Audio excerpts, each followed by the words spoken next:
os anos 80 foi mais do que essa produção da geração 80, tinha outras coisas acontecendo. Foi um momento fértil, por quê? Foi um momento da abertura política, isso foi muito contagiante. Eu me lembro das passeatas e das manifestações pelas diretas já. Então, eu via que tinha outros tipos de produção que não se encaixavam muito somente nessa coisa do prazer pela pintura, entende? Eu não estou criticando isso, eu acho legal, eu acho que arte também dá prazer, mas também você tem que sublimar muitas coisas, às vezes, para fazer arte. Você sublima.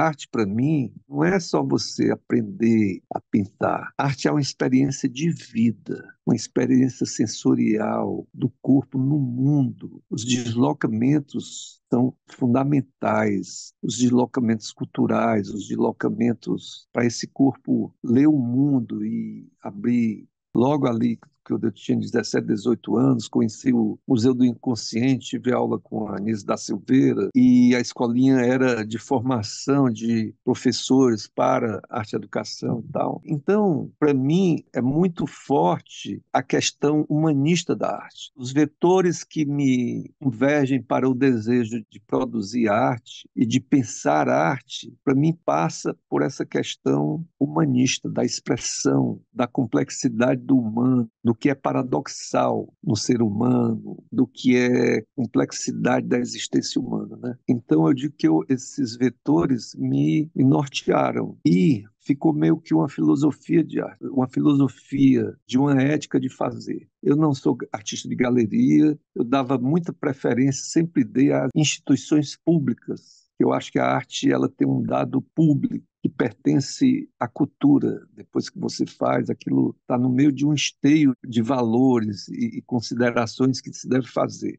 A minha formação artística, ela é toda na cidade do Rio de Janeiro. O que eu adoro a arte produzida no Rio. Acho que o Rio de Janeiro é uma oficina, um ateliê aberto à cidade. Eu desenhava muito aqui em Fortaleza, antes de ir para o Rio. E quando chego no Rio, eu começo a dar aula, dou muita aula aí nas escolas. Vai ser o meu sustento, em paralelo à minha produção. Eu fui responsável por abrir a biblioteca do Parque Lage, das 18 horas às 22 horas, 3 vezes por semana. Isso para mim foi muito legal, assim, porque era uma biblioteca boa, mesmo que não muito atualizada, tinha muita coisa boa. E às vezes não entrava ninguém, eu ficava ali, comecei a ler muito e tal. E ali me abriu uma porta. Depois fui atrás de outras coisas, outras bibliotecas, e ali me chegou esses artistas das vanguardas neoconstrutivas brasileira. Hélio Lígia, Aloysio Carvão, Willis de Castro, Amilcar de Castro. Então, eu comecei a ler, não tinha muita publicação disso, tinha uns textos assim, muito em folder, em publicações muito raras assim. Eu comecei a ir atrás disso, me encantei ali pelo assunto, as questões colocadas, mas eu tenho que lembrar que, na época, isso estava meio tudo de lado. Veio muito essa coisa logo depois de geração 80, a pintura pelo prazer. Eu não comunguei muito com isso. Eu me afastei do Parque Lage. Eu achava assim aquilo tudo muita festa demais. Eu tinha saído de uma cidade, tinha imigrado, né? Você corta laços afetivos, amigos com família. Então isso para mim não era tanto, não tinha um grau assim de prazer. Então, para mim, talvez a procura e o deslocamento foi uma outra coisa, né? Como eu já tinha saído do Parque Lage, e era uma pintura muito mais expressionista, né? Geração 80, figurativa também, eu comecei a fazer umas pinturas muito diferentes, assim, que eram umas verticais de 2,60 metros,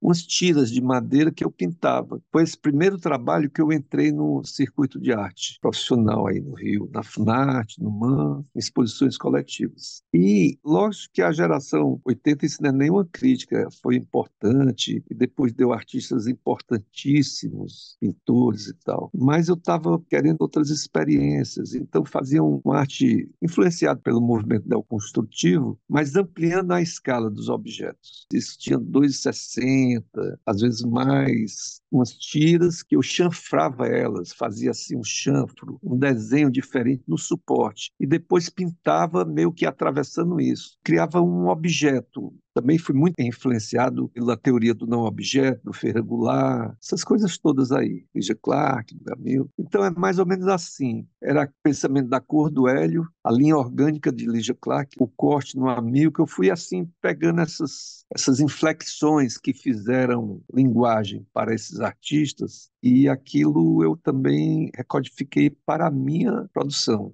E aí, um dia eu estava expondo na Funarte, com essas verticais bem grandes, aí uma pessoa chegou, uma senhora disse assim, pô, mas você não tem esses trabalhos menores? Você não vende isso por metro? Porque tinha essa discussão muito mercadológica da pintura ser vendida por metro, e você sabe que a geração 80 ela veio junto com a transvanguarda do Bonito Oliva e um movimento internacional de volta à pintura. E teve até a grande tela da Bienal de 83, da Sheila Lerner, né? Pipocou galerias por todo canto, esse circuito. Eu acho que o mundo deu uma dobra ali, as relações de mudança de um capitalismo produtivo para um capitalismo financeiro, especulativo. Isso também entrou no circuito da arte. A gente sabia que os artistas tinham um metro por pintura, assim. O preço era por metro. Eu achei aquilo muito esquisito. Na época você é jovem, meio rebelde,